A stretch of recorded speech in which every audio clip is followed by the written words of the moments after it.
वो गाना याद होगा आपको और कबीर जी को भी, बड़ा पुराना गाना है, तुम्ही ने दर्द दिया है, तुम्ही दवा दोगे। तो ये महंगाई तुम ही तो लेके आए भाई। और जो मोदी जी ने अभी आपने ट्वीट उनका पढ़ा और जो लिखा, आर्थिक बोझ से बड़ी राहत मिलेगी। अरे ये बोझ देने वाले नरेंद्र मोदी जी आप ही हैं। और 10वें साल आपको समझ में आया रक्षाबंधन के समय में एलपीजी की प्राइसेस को कम किया जाएगा। अब ठीक 6 महीने बाद चुनाव का कंपल्शन आ गया है। चुनाव को देखते हुए 100 रुपए दाम कम कर दिए गए हैं। लेकिन क्या प्रधानमंत्री नरेंद्र मोदी महिलाओं को बार बार इस बात की याद नहीं दिलाते कि देखिए आपकी जगह तो रसोई में है। लेकिन बेटी पढ़ाओ बेटी बचाओ का जुमला दिया जाता है। ये कहा जाता है कि महिलाओं को हम प्रोग्रेसिव बनाएंगे, महिलाओं को सशक्त बनाएंगे। लेकिन जो संदेश, जो पॉलिटिकल मैसेजिंग होती है, वो इसी हिसाब से होती है कि आपकी जगह तो रसोई में है, चूल्हे के इर्द गिर्द ही। जो बातें निकल कर आ रही हैं कि देखिए एक लंबी चौड़ी फेहरिस्त है जहां पर महिलाओं के साथ अन्याय हुआ है, चाहे वो मणिपुर की महिला हो, चाहे जो महिला पहलवान है उनके साथ, बीएचयू की आईआईटी की छात्र, हाथरस गैंगरेप, काठुआ गैंगरेप, तमाम वो लिस्ट है जो जहां पर महिलाओं को न्याय नहीं मिला है। आखिर आज बीजेपी किस मुंह से महिलाओं का इतना बड़े सम्मान की बात करती है और कैसा सम्मान?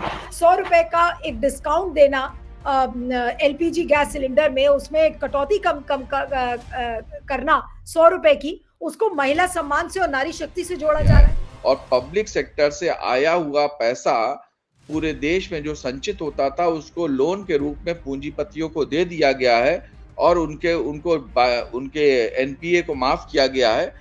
हजारों करोड़ है, जिसकी वजह से देश में महंगाई बहुत बढ़ रही है, जिसकी वजह से देश में लोगों को 5 किलो अनाज पे जिंदा रहना पड़ रहा है, लोगों की डिग्निटी खत्म हुई है।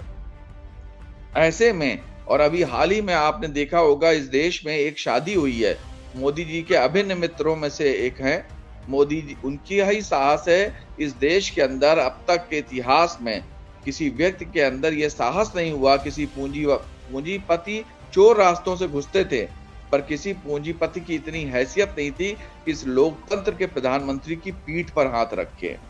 नमस्कार, स्वागत है आपका बोलता हिंदुस्तान पर। मैं हूं नीलू व्यास। आज अंतर्राष्ट्रीय महिला दिवस है और आज के दिन प्रधानमंत्री नरेंद्र मोदी ने महिलाओं के लिए एक बहुत बड़ी सौगात दी है। क्या वो सौगात है, ये भी समझना बहुत जरूरी है कि वो वाकई में सौगात है या नहीं नारी शक्ति के नाम पर। प्रधानमंत्री मोदी ने कहा कि आज गैस सिलेंडर की कीमत यानी कि एलपीजी सिलेंडर की कीमत 100 रुपए कम की जाएगी। ये एक बहुत बड़ी सौगात है। बीजेपी की जो कीर्तन मंडली है, बीजेपी के जो लोग हैं, इसको एक बहुत बड़ी सौगात बनाकर पेश कर रहे हैं। और प्रधानमंत्री नरेंद्र मोदी का अगर मैं ट्वीट आपको पढ़कर सुनाऊं तो उन्होंने क्या कहा है। उन्होंने अपनी ट्वीट में लिखा है कि महिला दिवस के अवसर पर आज हमने एलपीजी सिलेंडर की कीमतों में 100 रुपए की छूट का बड़ा फैसला किया है। इससे नारी शक्ति का जीवन आसान होने के साथ ही करोड़ों परिवारों का आर्थिक बोझ भी कम होगा। ये कदम पर्यावरण संरक्षण में भी मददगार बनेगा, जिससे पूरा परिवार का स्वास्थ्य भी बेहतर रहेगा। सोच तो बहुत अच्छी है, लेकिन जो सशक्त महिला है आज की, क्या उसको 100 रुपए की ये जो सौगात है ये देना ठीक है? और जिसको सौगात बोल रहे हैं प्रधानमंत्री नरेंद्र मोदी, तो ये तो उनकी जिम्मेदारी है, ये उनका कर्तव्य है कि अगर आपने चीजों का दाम बढ़ा दिया है तो आपकी सरकार का काम है उसको कंट्रोल करना। आप कंट्रोल तो कर नहीं पा रहे हैं और अपनी विफलता को जब आप 100 रुपए की एक छूट उसमें दे रहे हैं तो उसको आप सौगात बनाने की कोशिश कर रहे हैं। आप ये कह रहे हैं कि हमने देखिए महिला दिवस पर इतनी बड़ी सौगात हमने दे दी। तो ये जो नारी सम्मान की बात हो रही है कि देखिए हमने नारी सम्मान में नारी नारी के सशक्तिकरण के लिए हमने 100 रुपए के की छूट दी है एलपीजी के गैस सिलेंडर की। ये केवल एक चुनावी जुमलाबाजी क्या है, क्योंकि चुनाव सिर पर है। महिलाओं का 33 करोड़ वोटर्स अगर महिला है देश में, जो कि लगभग लगभग 49% ऑफ द कंट्रीज पॉपुलेशन है, तो जाहिर सी बात है कि मोदी जी उस महिला वोट बैंक को नाराज नहीं कर सकते हैं। तो उसको नाराज ना हो वो, उसके लिए उन्होंने 100 रुपए की छूट दे दी है। अब इसे चुनावी जुमलेबाजी कही जाए या फिर महिलाओं का अपमान नारी शक्ति के नाम पर, आज इसी पर हम चर्चा करेंगे। हमारे साथ दो वरिष्ठ मेहमान हैं और उनसे मैं आपका परिचय करवाती हूँ। दीपक कबीर जी जो कि सोशल और पॉलिटिकल एक्टिविस्ट हैं, thank you so much Deepak for joining. और मनोज यादव जी जो कि समाजवादी के पार्टी के प्रवक्ता हैं। मनोज जी आपका भी स्वागत है। मनोज जी, मैं आज आपसे ही शुरू करती हूँ कि नारी शक्ति के नाम पर आज प्रधानमंत्री नरेंद्र मोदी ने एलपीजी गैस सिलेंडर्स के दाम में 100 रुपए की छूट दी है। इसे आप क्या कहेंगे सर? क्या वाकई में महिला सशक्तिकरण का ये एक संकेत है? निश्चित तौर पे मोदी जी ने ये कह दिया नीलू जी, और देश को बता दिया और दुनिया को भी बता दिया कि चुनाव आ गया है। क्योंकि ये सरकार तभी कुछ करती है, या तो स्टेट का चुनाव होता है या तो देश का चुनाव होता है। तो देश का चुनाव आ गया, और किसी को क्या दिया जा सकता है अपनी तरफ करने के लिए, अपने तमाम सारे भ्रम जाल में फंसाने के लिए जनता को कैसे गुमराह किया जा सकता है। वो गाना याद होगा आपको, और कबीर जी को भी, बड़ा पुराना गाना है, तुम्ही ने दर्द दिया है तुम्ही दवा दोगे। तो ये महंगाई तुम ही तो लेके आए भाई। और जो मोदी जी ने अभी आपने ट्वीट उनका पढ़ा और जो लिखा, आर्थिक बोझ से बड़ी राहत मिलेगी। अरे ये बोझ देने वाले नरेंद्र मोदी जी आप ही हैं। और 10वें साल आपको समझ में आया कि इस देश की महान जनता पे जो बहुत पीछे है, आर्थिक, सामाजिक, राजनीतिक, शैक्षणिक और तमाम सारे उन संसाधनों में अभी बहुत पीछे है। तो आपको 10वें साल एहसास हुआ कि इस देश के ऊपर आर्थिक बोझ भी है। खैर, देश के ऊपर आर्थिक बोझ आपने कर ही दिया है। जो 150 लाख करोड़ का विदेशों से लिया गया हुआ कर्ज है, तो देश पे बोझ है, आम जनता पे बोझ है। लेकिन नरेंद्र मोदी जी को तब ध्यान आया जब चुनाव सर पे आ गया। अब पता नहीं, हो सकता है मोदी जी को इस बार चुनाव भी बोझ लग रहा हो, इस वजह से ये 100 रुपए कम किए गए। लेकिन ये सशक्त प्रधानमंत्री, और वो याद दिलाता हूं थोड़ा सा पीछे ले चल के, उस अंधभक्त का क्या होगा जो पेट्रोल पंप पे कहता है, वो भाव भंगिमा के साथ मैं कह रहा हूँ, पेट्रोल 200 रुपए का हो जाए, हमने शेर पाला है, हम उसको खिलाएंगे, 200 रुपए का पेट्रोल लेंगे। उन अंधभक्तों के दिल पे कितनी चोट लगी हो, सोचिए कितना तकलीफ हुआ होगा कि मोदी जी तो राष्ट्र को आर्थिक समृद्धि की तरफ ले जा रहे थे, इसीलिए लोगों पे लगातार महंगाई का बोझ देते जा रहे थे। क्या नरेंद्र मोदी जी को अब राष्ट्र की समृद्धि और आर्थिक व्यवस्था को मजबूत करने का सपना खत्म होता नजर आ रहा है? मुझे तो कुछ ऐसा ही महसूस हो रहा है। खैर, शुद्ध रूप से मुझे ये, और जनता को इस बात का इल्म हो गया है कि कहीं ना कहीं चुनावी जुमला है। जुमला द सेंस, कम तो किया ही जाएगा, 2 महीने में 1 महीने में स्कीम कम करने में लगेगा, और चुनाव 1 डेढ़ 2 महीने में खत्म हो जाएगा। और जैसे चुनाव परिणाम आ गया और गलती से भी मोदी जी जीत गए, तो 200 रुपए कम कर चुके हैं कुछ कर करके, वो 300 रुपए एकदम से बढ़ा दिया जाएगा। ये बात देश की जनता को पता चल गई नीलू जी, इसलिए इन सब झांसों का कोई मतलब नहीं। महिला सशक्तिकरण और अंतरराष्ट्रीय दिवस होने के कारण मैं समाजवादी पार्टी की तरफ से और अपने नेता की तरफ से ये बधाइयां दूंगा कि इस देश की महिलाएं और विश्व की महिलाएं सशक्त हों, जिससे कि ये दुनिया में बराबरी का दर्जा आए और गैर बराबरी खत्म हो। जी दीपक, लेकिन आज एक चीज के बारे में और मैं आपसे पूछना चाह रही थी कि बार बार प्रधानमंत्री नरेंद्र मोदी, जैसे रक्षाबंधन के समय में बात हुई थी कि रक्षाबंधन के समय में एलपीजी की प्राइसेस को कम किया जाएगा। अब ठीक 6 महीने बाद चुनाव का कंपल्शन आ गया है, चुनाव को देखते हुए 100 रुपए दाम कम कर दिए गए हैं। लेकिन क्या प्रधानमंत्री नरेंद्र मोदी महिलाओं को बार बार इस बात की याद नहीं दिलाते कि देखिए आपकी जगह तो रसोई में है? लेकिन बेटी पढ़ाओ बेटी बचाओ का जुमला दिया जाता है, ये कहा जाता है कि महिलाओं को हम प्रोग्रेसिव बनाएंगे, महिलाओं को सशक्त बनाएंगे, लेकिन जो संदेश, जो पॉलिटिकल मैसेजिंग होती है, वो इसी हिसाब से होती है कि आपकी जगह तो रसोई में है, चूल्हे के इर्द गिर्द ही है। देखिए नीलू, मैं मनोज भाई की बातों को दोहराऊंगा नहीं, उनकी बातों से, सारी बातों से पूरी तरह सहमत होते हुए मैं केवल कुछ बातें जोड़ना चाहता हूं कि महिला दिवस को पर ये जो 100 रुपए का तोहफा देने की बात कर रहे हैं, पहली बात तो इन्होंने पूरे महिला दिवस का अपमान किया है। महिला दिवस के बारे में इनको पता ही नहीं है क्या? महिला दिवस शिकागो अमेरिका की मजदूर औरतों के आंदोलन से लेकर सोवियत रशिया की मजदूर औरतों के आंदोलन से पूरे देश में फैला। ये किस तरीके से अंतर्राष्ट्रीय महिला दिवस बना, उसमें समाजवादी आंदोलन की बहुत बड़ी भूमिका है। और समाजवादी आंदोलन, मुझे लगता है ये रुका हुआ है, शायद आवाज नहीं जा रही है। मेरी आवाज आ रही है, मुझे आवाज आ रही है मुझे। अच्छा, तो ये जो पूरा समाजवादी आंदोलन है, ये श्रमिकों के, मजदूरों के अधिकार को लेकर समर्पित था। और नरेंद्र मोदी के 10 साल के कार्यकाल में सबसे ज्यादा हमले हुए हैं तो वो मजदूरों पर ही हुए हैं, मजदूर आंदोलन के हितों पर ही हुए हैं। मजदूर आंदोलन में चाहे आदमी औरतें हुए हैं, उनके उनके संचय के अधिकार, उनके अपने काम करने के अधिकार, उनके तमाम तरह के अधिकार खत्म हुए हैं। और पूंजीवादी पूंजीवादी होड़ और पूंजीवादी लालच और मुनाफा बहुत बढ़ा है।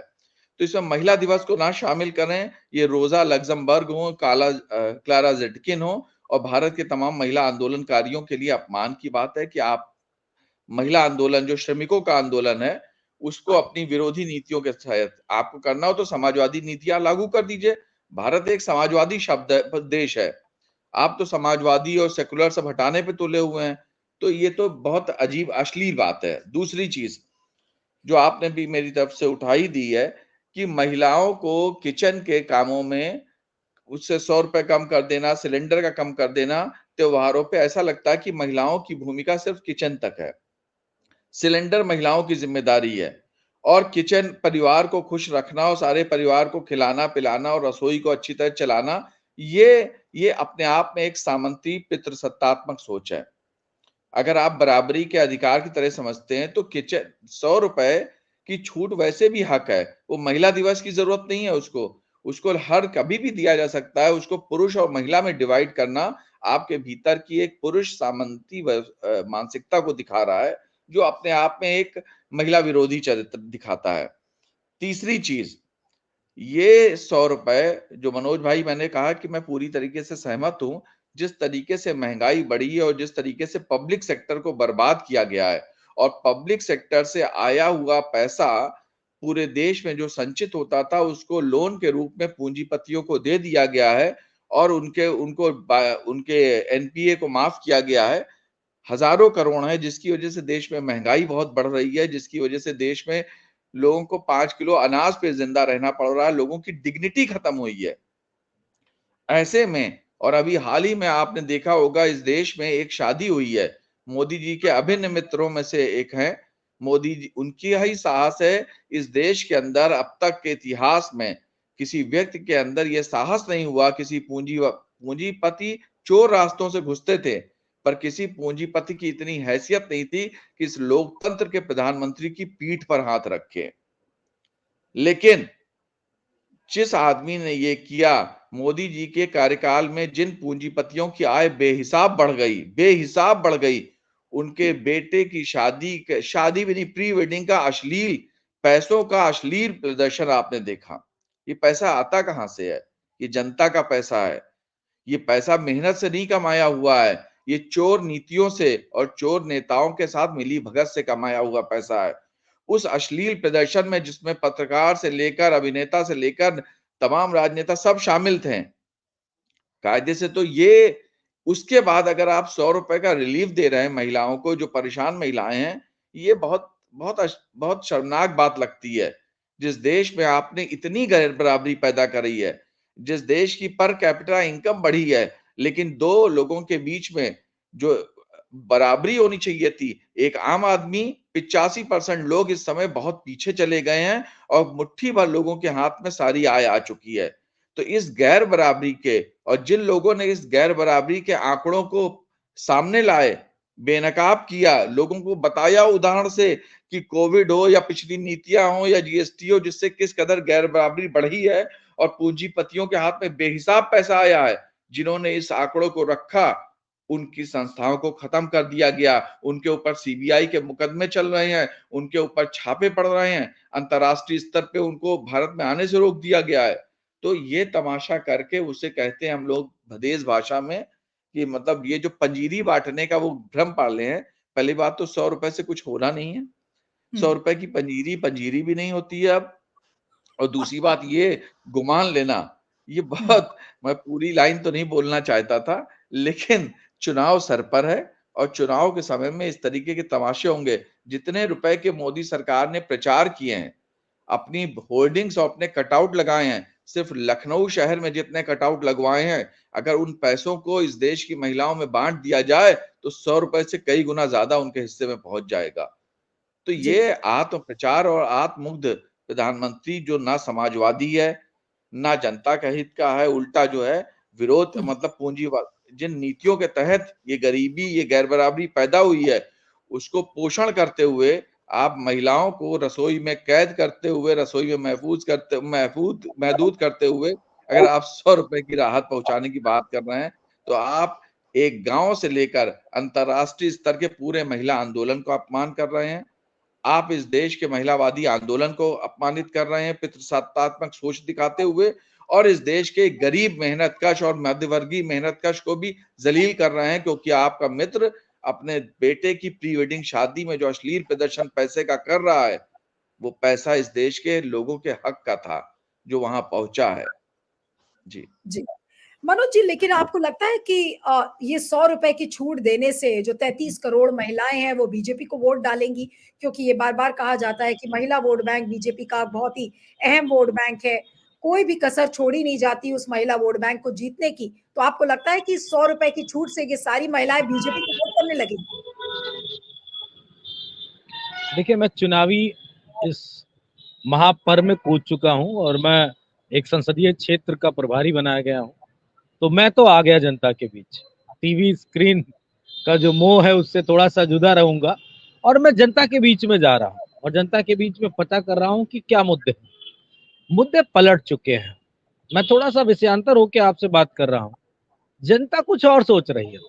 जनता के बीच में जब हम जा रहे हैं तो जनता ये जो राम मंदिर, जनता ये जो मोदी जी का जादू, और जनता जो मोदी जी का विश्व पे पटल पे जो दृश्यमान होना और अपने आप को बहुत बड़ा नेता बताना, यहाँ नीचे कोई ऐसी चर्चा नहीं। कुछ वर्ग के लोग हैं जो पूरे सिस्टम को या उसकी थोड़ा सा टीआरपी बढ़ाने की कोशिश कर रहे हैं, लेकिन रियल में जनता के बीच में मुद्दे हैं। और अभी आप तो आप कहेंगे ये तो आपकी पार्टी की लाइन का मुद्दा है। रियलिटी ये है कि पिछड़ा दलित अल्पसंख्यक जो राष्ट्रीय अध्यक्ष जी ने नारा दिया है, और उसमें ए पार आदि आबादी भी है, जो उस बात को कहा है वो जमीन पे दिखने लगा। यहाँ आम जनमानस जो है वो अपने मुद्दों की बात कर रहा है, वो अधिकारों की बात कर रहा है। बिल्कुल महंगाई एक बड़ा विषय है, और जनता के बीच में जब हम जा रहे हैं तो जनता हमसे कह रही है। गांव की आम महिला से मैं कल का अपना अनुभव बता रहा हूँ। बुजुर्ग थी, 65-70 साल की उम्र थी, और मेरे ख्याल से वो 5वीं भी नहीं पढ़ी होंगी, इतना मैं दावे से कह रहा हूँ। और वो कह रही थी कि बच्चा बहुत महंगाई कर दी इस सरकार ने, बहुत महंगा कर दिया सारा सामान। तो गांव की एक महिला को अगर समझ है, सिलेंडर तो बड़ी दूर की बात है। मैं देख रहा हूँ यहाँ सिलेंडर क्या है, यहाँ सिलेंडर बहुत ज्यादा माने नहीं रखता है। हाँ, जनता अपने अपने मुद्दों पे चुनाव लड़ने जा रही है। तो मोदी जी ने जो ये कार्ड खेला है कि वो महिलाओं को अपनी तरफ आकर्षित कर लेंगे 100 रुपए कम करके, ये हो सकता है अंधभक्तों को थोड़ी सी राहत दे दे, और बीजेपी के जो कट्टर उनको और कोई शब्द से नवाजा जा सकता है, जो भक्त हैं, जो कार्यकर्ता हैं, उनको कुछ राहत दे दे। आम जनमानस को कोई राहत जैसी चीज नहीं है, क्योंकि भारत की अधिकांश जनता आज भी, मैं इस बात को बड़ी जिम्मेदारी से कह रहा हूँ, लगभग 70% पॉपुलेशन गाँव में चूल्हे का इस्तेमाल अभी भी नहीं कर रही है। गैस चूल्हे की जगह वो तमाम अन्य साधनों से ही खाने का बनाने का करते हैं, क्योंकि उनके पास इतना पैसा नहीं है। आप कल्पना करिए कि ये डाटा मैंने प्रस्तुत करने से पहले क्या सोचा होगा। वो है, जिस देश में 85 करोड़ लोगों को 5 किलो राशन दिया जा रहा हो, जिनके पास खाने के ना हो, तो आप उस फुर्सत को निकाल सकती हैं कि देश के हालात क्या है, किस हालात से देश गुजर रहा है। तो ये बात बिल्कुल स्पष्ट है, और कोई महिलाओं में इसका बहुत ज्यादा असर नहीं होगा। हाँ, कुछ लोगों को राहत हो सकती है 100 रुपए कम होने से, लेकिन आर्थिक बोझ नहीं कम पड़ेगा मोदी जी, क्योंकि सब कुछ महंगा है।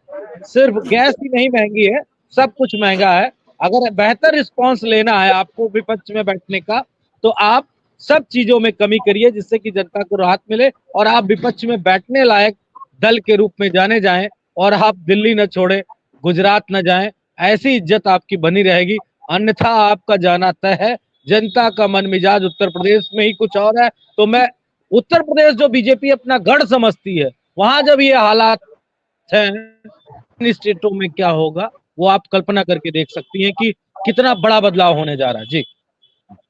इस समय राकेश अचल जी जो कि वरिष्ठ पत्रकार हैं, पॉलिटिकल कमेंटेटर है, वो भी जुड़ गए हैं। राकेश जी, आपका बहुत बहुत स्वागत है बोलता हिंदुस्तान पर। और मैं आज जो प्रधानमंत्री नरेंद्र मोदी ने महिला दिवस पर 100 रुपए की छूट का ऐलान किया है एलपीजी के गैस सिलेंडर में, उसको आप कैसे देखते हैं? और आपका जवाब लेने के पहले में कुछ पॉलिटिकल रिएक्शंस हैं जिनके बारे में मैं बता दूं हमारे दर्शकों को। एनसीपी की सुप्रिया सूले ने ये कहा है कि ये एक पॉलिटिकल मूव है, ये कंपल्शन है, चुनावी कंपल्शन है।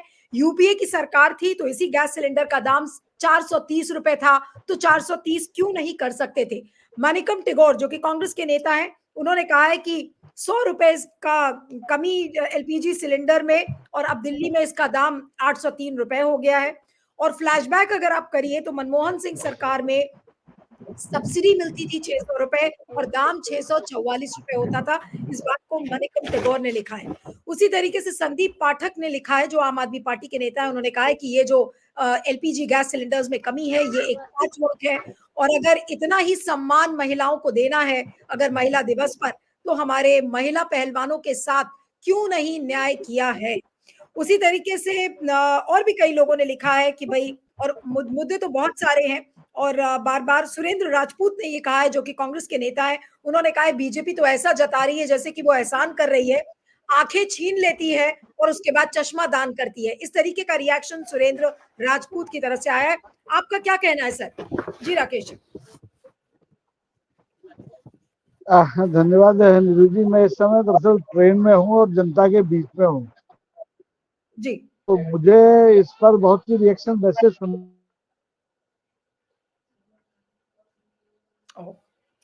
ट्रैवल कर रहे हैं राकेश जी, और ट्रेन में तो मुझे लग रहा है कि उनका सिग्नल कट गया है। मैं वापस दीपक के पास आती हूँ, कोशिश करूंगी अगर राकेश जी जुड़ जाते हैं तो राकेश जी के साथ फिर से जुड़ेंगे। दीपक, जो बातें निकल कर आ रही हैं कि देखिए, एक लंबी चौड़ी फेहरिस्त है जहां पर महिलाओं के साथ अन्याय हुआ है, चाहे वो मणिपुर की महिलाओं हो, चाहे जो महिला पहलवान है उनके साथ, बीएचयू की आईआईटी की छात्र, हाथरस गैंगरेप, काठुआ गैंगरेप, तमाम वो लिस्ट है जो जहां पर महिलाओं को न्याय नहीं मिला है। आखिर आज बीजेपी किस मुंह से महिलाओं का इतना बड़े सम्मान की बात करती है, और कैसा सम्मान? 100 रुपए का एक डिस्काउंट देना एलपीजी गैस सिलेंडर में, उसमें कटौती कम कम करना 100 रुपए की, उसको महिला सम्मान से और नारी शक्ति से जोड़ा जा रहा है। देखिए नीलू, महिला, जब आप महिला शब्द का अंतर्राष्ट्रीय महिला दिवस पे हम लोग ये बात कर रहे हैं, तो महिलाओं को एक वर्ग में देखने की बात लगातार चल रही है। अब महिलाओं को एक वर्ग के रूप में अगर देखने की बात चल रही है, तो वो महिलाएं हिंदू हों, मुसलमान हों, वो सिख हों, ईसाई हों, दलित हों, ब्राह्मण हों, किस कम्युनिटी की हों, अलग बात है। महिलाएं अपने महिला होने की वजह से दोयम दर्जे पे रही हैं हर जगह, और इसलिए महिलाओं की एकजुटता बहुत बड़ी बात मानी जाती है। यहाँ तक कि संसद में जब 33% रिजर्वेशन की लड़ाई चल रही थी, तो लेफ्ट से लेकर कांग्रेस से लेकर बीजेपी की भी महिला सांसदें एकजुट होकर लड़ती थी और बोलती थी, क्योंकि वो अपने आप को महिलाओं के रूप में रेखांकित करती थी।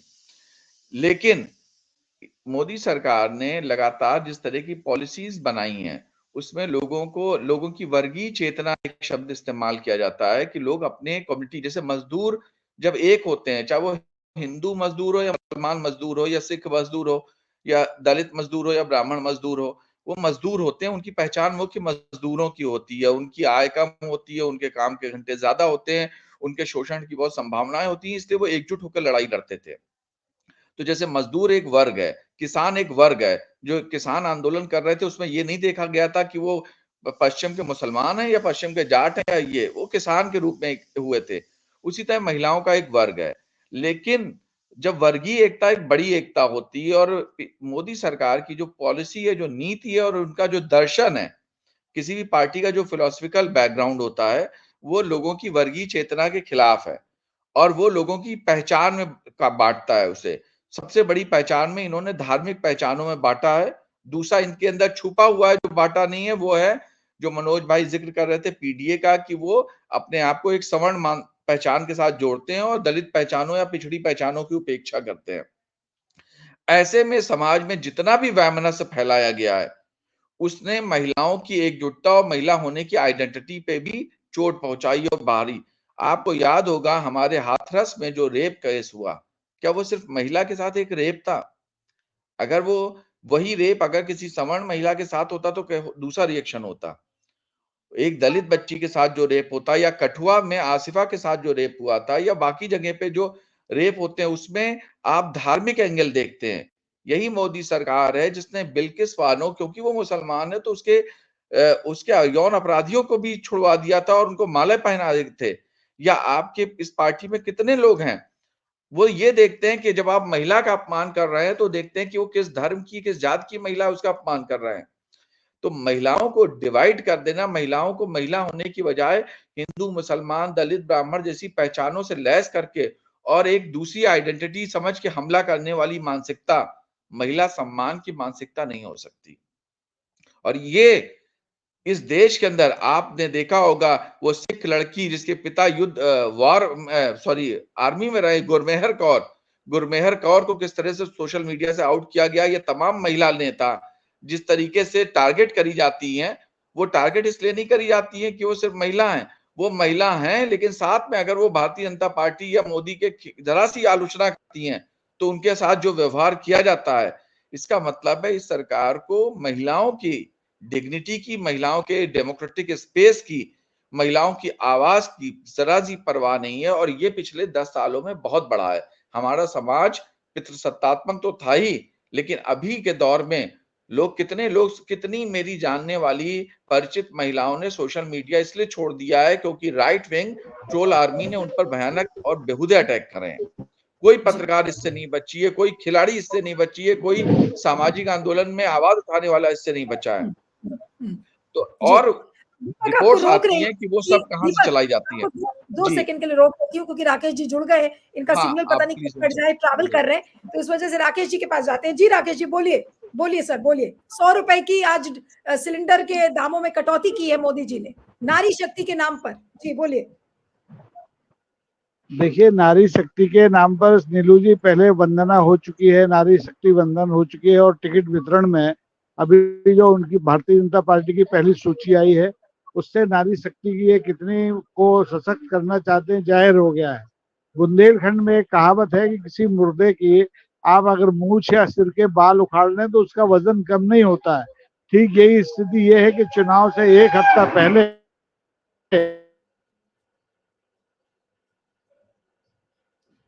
सिग्नल कट रहा है। जी ठीक है, मैं दीपक आप अपनी बात को पूरी करिएगा, कोशिश करेंगे अगर राकेश जी फिर से जुड़ जाते हैं तो फिर जुड़ेंगे। हाँ बोलिए दीपक, आप अपनी बात को पूरा करिए, उसके बाद फिर मनोज जी के पास जाते हैं। हाँ जी दीपक अनम्यूट कर लीजिएगा। हाँ मैं यही कह रहा था, तो ये बहुत गंभीर सवाल है जिन्होंने भारतीय समाज को इतना दूषित कर दिया है, इतना स्ट्रेसफुल कर दिया है कि उसमें महिला सम्मान बहुत, क्या बात भी करना बहुत अभद्र लग रहा है।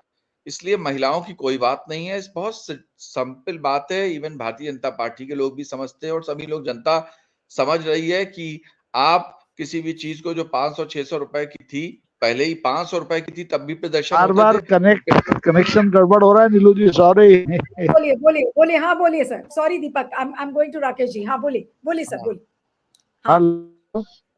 हाँ बोलिए राकेश जी, बोलिए सर। हेलो। हाँ बोलिए राकेश जी, बोलिए। हाँ मुझे लग रहा है आपका सिग्नल आज साथ नहीं दे रहा है, ट्रैवलिंग में। जी दीपक, सॉरी। हाँ ठीक है, ओके राकेश जी। हाँ बोलिए दीपक। तो ऐसे में मुझे नहीं लगता है कि ये जो पूरा माहौल रच दिया गया है, इस माहौल के अंदर महिला सम्मान जैसी कोई चीज बची है। केवल ये इतनी सी बात है। आप याद करिए कि पहले 2 रुपए भी अगर पेट्रोल के दाम बढ़ता था या 5 रुपए सिलेंडर के दाम बढ़ते थे तो हंगामा हो जाता था। लेकिन पिछले कई वर्षों से जनता ने बोलना छोड़ दिया, क्योंकि जनता को लगा कि जो हंगामा करने से, जो जनता की लड़ाई करने से दाम कम हो सकते थे, वो अधिकार छीन लिए गए हैं। ये इतने चिकने घड़े हैं कि इन पे कोई असर नहीं पड़ता। इनके लिए जनता कुछ है ही नहीं, जो कुछ है इनके मुनाफे हैं, वो कंट्रोल है। वो जो तानाशाही रवैया जनता ने देखा तो उनको लगा कि अब रोजमर्रा लड़ाई लड़ने से बेहतर है कि चुनावों में इनको शिकस्त दी जाए, क्योंकि इनके पास जो सत्ता है वही उनको ये ताकत देती है। अब चूंकि इनकी सत्ता पिछली बार ही चली जाती है, अगर पुलवामा ना हुआ होता, पुलवामा के पीछे के सारी चीजें अभी भी सामने नहीं आ पाए हैं। तो जी। ऐसे में जब जब चुनाव आएंगे, अगर ये वास्तव में ये ऐसे हैं कि चुनाव के समय में जब इतना बड़ा खतरा है तब भी 100 रुपए कम कर रहे हैं, जबकि इनको तो 500-600 रुपए खत्म कर देना चाहिए, इतने संकट में आ गए हैं। लेकिन ये मरते मरते भी पूंजीपतियों का मुनाफा नहीं कम करेंगे। वो जो जिस तरीके से कंपनियों से इन्होंने अपने आप में सीएसआर फंड को ट्रांसफर करवाया है, जितने अपार पैसे से भारतीय जनता पार्टी का साम्राज्य खड़ा हुआ है, वो पैसा आएगा तो इसी से ना। अगर आप जनता को राहत दे दोगे, किसानों को राहत दे दोगे, महिलाओं को सब्सिडी दे दोगे, तो वो पैसा नहीं कलेक्ट हो पाएगा। तो कुल मिला के इसके बावजूद भी ये अभी समझ नहीं पा रहे हैं कि क्या करें। 100 रुपए तो बहुत मामूली चीज है। 100 रुपए तो जैसे जख्मों के ऊपर नमक छिड़क दिया हो। मरहम महंगा होता है, मरहम छिड़कने के लिए एक बड़ा दिल चाहिए, जो अभी नहीं है मोदी जी में। तो इससे मजाक जरूर उड़ेगा कि 100 रुपए का महिलाएं जो भदेश भाषा में है वो यही बोलेंगी 100 रुपए जाके चाट लो अपना। बहुत बहुत बुरी तरीके से बोलेंगे 100 रुपए का क्या करें। लोगों के यहाँ से सिलेंडर हट गए हैं। लोग सड़क पे पड़ी हुई लकड़ियां बीन के वो मेरे आसपास लकड़ियां बीनने और मांगने वाले लोग आते हैं कि कहीं वो दे दीजिए, चूल्हों से सिलेंडर गायब हो चुके हैं। आपको 100 रुपए का वो क्या करेंगे। 5 किलो राशन और झोले पे आपने उनको ला दिया है, जो मजदूर शान से जीते थे, मेहनत करते थे मनरेगा के अंदर। तो इसलिए इससे कुछ होने वाला नहीं है। लेकिन ये जरूर है कि चुनावी मोदी जी के गुनाह इतने ज्यादा हैं कि उन धन्यवाद देने का भारत की जनता ने कोई मन नहीं बनाया। जितनी तकलीफें हो सकती हैं ज्यादा से ज्यादा, नरेंद्र मोदी जी ने इस देश की जनता को, उसमें नौजवान भी है, महिलाएं भी हैं, गरीब भी है, मजदूर भी है और मध्यम वर्ग के वो सभी लोग हैं जो अपना जीवन बड़ी मुश्किल से जीते हैं। बड़े आदमियों की और खासकर पूंजीपतियों की बल्ले बल्ले रही है, इसमें दो राय नहीं। और एक आंकड़ा है कि कोरोना से पहले तक अडानी का टोटल एसेट जो था वो 67,000 करोड़ रुपए का था, 67,000 करोड़ रुपए। और कोरोना के बाद यानी जब कोरोना गया है 2-1.5 सालों में अडानी की टोटल एसेट्स 11 लाख करोड़ से ऊपर की हो गई। आप कल्पना करिए 67,000 से 11 लाख करोड़ रुपए की एसेट हो गई। तो किसका एम्पावरमेंट हुआ? आम महिला का, हमारा, आपका नहीं। इस देश के टॉप 3 पूंजीपतियों का एम्पावरमेंट किया है सरकार ने। कोई 2-2.5 साल में इतना कैसे आगे बढ़ सकता है? उस नंबर को हमने आंकड़ों के आधार पर बता दिया कि उनकी एसेट्स क्या रही। आपने तो देखा होगा 629वें नंबर से और दुनिया का टॉप 2 नंबर पे चले जाना छोटी बात नहीं थी। तो ये सरकार ने सिर्फ झूठ बोला है, चुनावी जुमला फेंका है, जनता को मूर्ख बनाने का काम किया है। और मैं एक भविष्यवाणी भी कर रहा हूं कि शायद आचार संहिता लगने से पहले अभी 1-2 डोज और कोई दिए जाएं कि पेट्रोल कम हो गया, डीजल कम हो गया, कुछ वो कम करके, चूंकि अब उनके पास जनता को देने लायक कुछ नहीं है, क्या दे देंगे? कोई सोने की मुर्गी का वो सोने का अंडा तो दे नहीं देंगे जो उन्होंने जन्मे हो कि हाँ सोने के अंडे। जनता, भारत की जनता उनको क्या दिया आपने? 5 किलो राशन और 2,000 रुपए चुनाव से पहले रिश्वत के रूप में किसानों को। उसका भी कैसे जनता के बीच में है वो भी लगभग पता चल गया। देखिए मैं बिल्कुल स्पष्ट बता दूं, अंतिम बात है ये मेरी, कि जनता ने, और खासकर उत्तर प्रदेश में, क्योंकि मैं जहां हूं, हर स्टेट में एक अपना मुद्दा है। चाहे वो बिहार हो, नौकरियों का मुद्दा है, अपने नए लीडर को लेके जिस तरीके से नौजवानों को तमाम चीजें मिली उनका मुद्दा है। राहुल गांधी जो कल एक बड़ी चीज दी है, 30 लाख सरकारी नौकरियां भरी जाएंगी, ये एक बड़ी बात है। इंडिया अलायंस को इसका बड़ा फायदा मिलने जा रहा है। उसमें महिलाएं भी हैं, औरतें भी हैं, बच्चियां भी हैं और बच्चे भी हैं। जो यूथ है हमारे देश का वो उस तरफ से देख रहा है। किसी देश में अगर 30 लाख सरकारी नौकरियां देने की प्लानिंग की जाएगी तो आप कल्पना कर सकती हैं कि कम से कम एक परिवार में वो 30 लाख लोग जो होंगे वो 5 लोगों का लगभग करेंगे अपने परिवार में, अपने माँ बाप का, भाई बहनों का। तो टोटल हम अगर जोड़ के चलें तो एक बड़ा नंबर है जो इस देश को मजबूती की तरफ ले जाएगा। तो ये मुद्दे देश में हैं और इन मुद्दों पे गांव में, चौक चौबारों में इस तरह की चर्चाएं हो रही हैं। मैं जमीनी रिपोर्ट के आधार पर इस बात को कह रहा हूं लखनऊ में बैठ के और दिल्ली में बैठ के और तमाम सारे महानगरों में शायद ये बातें सामने नहीं आ पाएंगी, क्योंकि वहां मोदी का जादू अभी भी चल रहा है, क्योंकि उनकी कमाई में कोई कमी नहीं आई है। हो सकता है मुनाफे में कमी आ गई हो। तो निश्चय ही भारत जो 70% भारत गांव का, उसमें बदलाव है, और इस तरह के स्टंट से मोदी जी को कोई लाभ नहीं होने वाला। पीडीए चल रहा है और ठीक वैसे ही चल रहा है जैसे सबसे सुहानी हवा चलती है, पूरब वाली। पूरब या पश्चिम, पश्चिम होती है, पूरब वाली तो दर्द करती है कि बहुत। जो एक हवा ऐसी है जो शरीर को पेन करती है, वो तो बंद होने जा रही है। अब ऐसी हवा चलेगी जिस हवा से लोगों को आनंद महसूस होगा और अच्छा महसूस होगा, वो इंडिया अलायंस है, पीडीए का सिद्धांत है, और जनता के बीच में बदलाव का मूड है।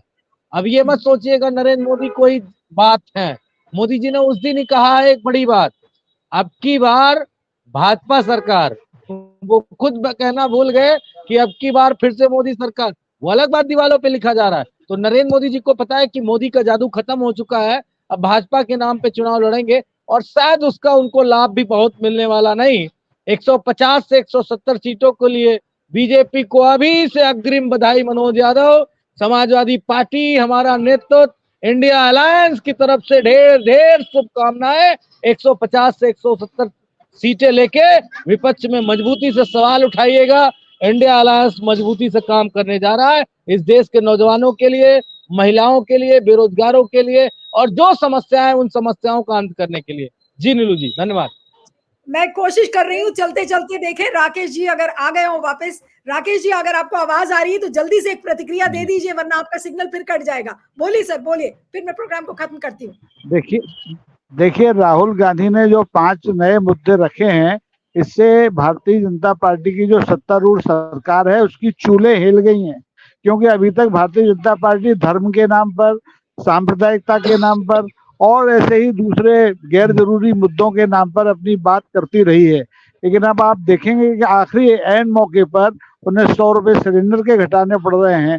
लेकिन वो जिस एमएसपी की मांग के लिए किसान पिछले 20 दिन से सड़क पर है, उस पर बात करने का साहस नहीं जुटा पा रहे हैं। इससे जाहिर है कि अब भारतीय जनता पार्टी के हाथ से सत्ता जाती दिख रही है। उन्हें उड़ीसा में नवीन पटनायक की जरूरत है, उन्हें दक्षिण में नायडू की जरूरत है। ये ऐसे लोग हैं जो डरे हुए लोग हैं, जो चुनाव से में सत्तारूढ़ दल का सामना नहीं कर सकते हैं, उनके बगलगीर होकर के खड़े हुए हैं। ऐसे में आप देखेंगे कि इस नए दांव से, जो कि भारत जोड़ो यात्रा, न्याय यात्रा का अंतिम चरण का नया दांव था, ये तुरुप का पत्ता साबित होगा। और जैसा कि मनोज जी कह रहे हैं कि जनता बदलाव के मूड में है, पूरब से पश्चिम तक, उत्तर से दक्षिण तक। जब ये पुरवाई चलेगी तो आप देखेंगे कि लोगों को अच्छे दिन तो आए या ना आए, लेकिन अच्छी एक सुखद अनुभूति जरूर होगी। इंदु जी जी हाँ, मनोज जी बोलिए। हाँ, जल्दी जल्दी से बोलिए। नहीं, बिल्कुल, हाँ, कई बातें आ गई सामने, तो मैं 2-4 बातें और कहना चाहूंगा बहुत शॉर्ट में। देखिए, बिल्कुल सही आपने कहा, जनता के बीच में बदलाव का मूड है। ये नौजवानों के लिए जो 5 गारंटियां आई हैं, ये एक अभी पहला कदम है। अभी बहुत सारे कदम हैं। अभी तो हम सरकारी कर्मचारियों के बारे में कुछ बेहतर करने जा रहे हैं, अभी तो हम किसानों के बारे में कुछ बेहतर करने जा रहे हैं। जो बेरोजगार हैं, जिनको नौकरी नहीं दे सकते, जो और कामों के लिए बेहतर करना चाहिए, उनके लिए क्या करने जा रहे हैं, महिलाओं के लिए क्या करने जा रहे हैं। अभी पूरा पिटारा भरा पड़ा है। अभी तो सिर्फ एक चीज बाहर आई है तो 100 रुपए कम हुए हैं। मैनिफेस्टो आएगा तो मोदी जी कहेंगे मैं इस्तीफा देके जा रहा हूँ। हम, मेरे बस की बात नहीं है देश चला पाना, क्योंकि इंडिया अलायंस वालों ने कुछ भारत के लिए अलग ही सोच रखी। और सबसे बड़ी बात, ये जो सर्वे आ रहे हैं, इसके लिए मैंने स्पेशल कहा था, ये सर्वे आपको बताएगा कि भारत में मोदी जी का डंका बजने जा रहा है। और गांव का जो तमाम सारे रूरल एरिया है, वहां का सर्वे क्या बता रहा है, वो मेरे जैसा कोई प्रवक्ता होगा और जो जमीन पे काम कर रहा है। स्टूडियो वाला प्रवक्ता मेरा भी नहीं बता पाएगा आपको कि जमीन पे क्या है, उसको इतना कॉन्फिडेंस नहीं आ सकता। मैं चूंकि गांव गांव जा रहा हूं, इसलिए मुझे मालूम है कि लोगों के बीच में क्या है। और फिर मैं बता रहा हूँ, पीडीए जादू करने जा रहा है उत्तर प्रदेश में। अचल जी, आप लोग प्रतिदिन टीवी पे बैठते हैं, कितनी सारी डिबेट करते हैं, रियल में पीडीए का जादू चलने जा रहा है। चूंकि राष्ट्रीय अध्यक्ष जी ने जो टिकटों का वितरण किया है, वो मेरिकल है, जादू है। आप कभी भी जाइए, मनोज जी, अब आप कह रहे हैं कि पीडीए का इतना बड़ा जादू चल रहा है, तो चलते चलते ये भी बता दीजिए कि उत्तर प्रदेश में 80 लोकसभा सीटों में पीडीए का जादू कितनी सीटों पर चलेगा? देखिए, अभी जो टिकट वितरण हुआ है वो लगभग 27 सीटें समाजवादी पार्टी की और 17 सीटें कांग्रेस की हैं। इसमें हम लगभग 25 सीटें जीतने जा रहे हैं। 25 सीटें इतने ही उसमें जीतने जा रहे हैं। और अभी जो टिकटों का वितरण बाकी है, और वो आप देखिएगा कि किस तरह से टिकट बटेंगे, कौन दल बांटेगा ये दूसरा विषय हो सकता है। समाजवादी पार्टी बांटेगी कि कांग्रेस बांटेगी कि कोई और दल बांटेगा, वो अलग विषय हो सकता है। लेकिन जो टिकटों का वितरण होगा, जो समीकरण साधने की कोशिश की गई है, वो बहुत बेहतर है और वो सध गया है। जनता उत्तर प्रदेश की ये बात तय कर ली है कि हम बदलेंगे। 80 में बहुत बेहतरीन नंबर्स आने जा रहे हैं इंडिया अलायंस के उत्तर प्रदेश में, जो मौजूदा एनडीए सरकार के लिए एक टांग तोड़ वाला हिसाब किताब होगा। एक टांग उनकी उत्तर प्रदेश ही तोड़ देगा, बाकी दूसरी कहाँ टूटेगी पता चलेगा। ठीक है दीपक, आप हाथ उठा रहे थे, बीच में कुछ कहना चाह रहे, उसके बाद प्रोग्राम को खत्म करते हैं। नहीं, मैं ये कहना चाहता हूँ मनोज जी, पीडीए का नाम थोड़ा सा सुधार लें अब, कि वो सिलेंडर पहले जो है 400-500 रुपए का जो होता था, तो पीडीए का मतलब एक ऑफिशियली तो पिछड़ा दलित अल्पसंख्यक या आदि आबादी आप कह लें, लेकिन एक्चुअली पीडीए का जनता के बीच में मतलब है पुराने दिन आएंगे, अच्छे दिन जाएंगे, ये जो कथित थे, और पुराने दिन आएंगे। तो ये जो है, ये परसों हम और राजीव बैठे थे, राजीव बहुत धन्यवाद। पुराने दिन आएंगे पीडीए, ठीक है। राजीव जी ने हम लोगों को बताया था, मीटिंग में बताया था, आए थे हमारी मीटिंग में, तो हम बताया था बैठे हुए थे, दिन आएंगे, तब ये बात आ रही थी कि पुराने दिन आएंगे। चलिए, बिल्कुल। अब कितने अच्छे दिन आएंगे या पुराने दिन किस फॉर्म में लौटेंगे, ये तो देखना होगा। अभी लोकसभा चुनाव भी कुछ दूर है और कुछ ही दिनों में तारीखों का ऐलान होने वाला है। लेकिन आज महिला अंतर्राष्ट्रीय दिवस पर आज मोदी जी ने एलपीजी सिलेंडर्स पर 100 रुपए की कमी की है उनके दामों में, और ये कहा है कि ये नारी शक्ति को समर्थित करता हुआ एक कदम है। लेकिन नारी शक्ति का उन्होंने समर्थन किया है या फिर नारी शक्ति का अपमान किया है, ये व्यूअर्स के ऊपर छोड़ देते हैं। आप सभी का बहुत बहुत शुक्रिया। Deepak, Manoj ji, thank you so much for joining. Thank you.